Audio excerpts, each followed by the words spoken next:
No čaute, takže už ste možno aj prečítali názov tohto videa a ste chceli možno vedieť, čo sa bude diať s mojím kanálom. Poslednú dobu nemôžem natáčať, lebo môj notebook to fakt nezvláda. Musím ho rýchlo zabiť. No a jak som hovoril, že prečo ma to môj notebook nezvláda, sa možno vidíte, práve teraz také lagy mám. Poslednú dobu sa mi aj deje, že aj na mňa dosť krčuje, preto ja nemôžem skoro vôbec natáčať. No čo som do toho praví, ale nemyslím si, že to vyšlo, pretože nič tak možno sa to nezmenilo. A toto sa mi vždycky deje. Vždycky mám taký unexpected error. Proste neviem, jak to môžem ja opraviť. Dosť by som bol šťastný, keby ste mi to povedali.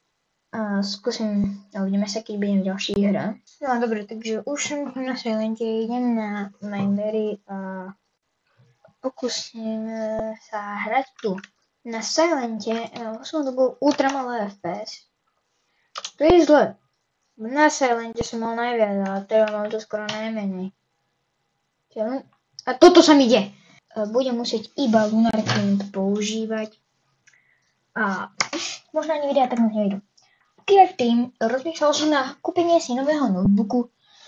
Už mám to 3 roky, od roku 2022, čo je dosť dlhá doba. Asi mi treba upgrade. Fakt nechcem upgradeovať, ten notebook má ešte dosť.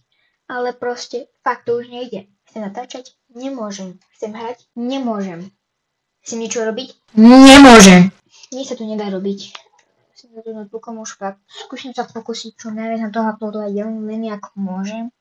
Nebude dlho videa, skôr hlavne shorty, takže prepáčte, že videá dlho nevidú. Fakt som len takto to chcel spraviť, že iba takéto tu ľahké video, lebo fakt niečo už natočiť, ale nemôžem.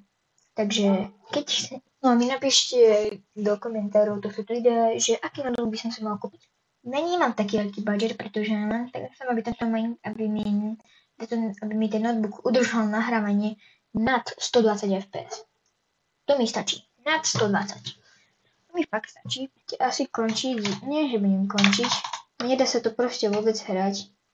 Povedzte mi prosím, keď viete, jak sa dá toto opraviť, tak prosím povedzte toto. Fakt sa snažím natáčať čo najviac len ako môžem, ale musím maximálne toto takto tu klikať.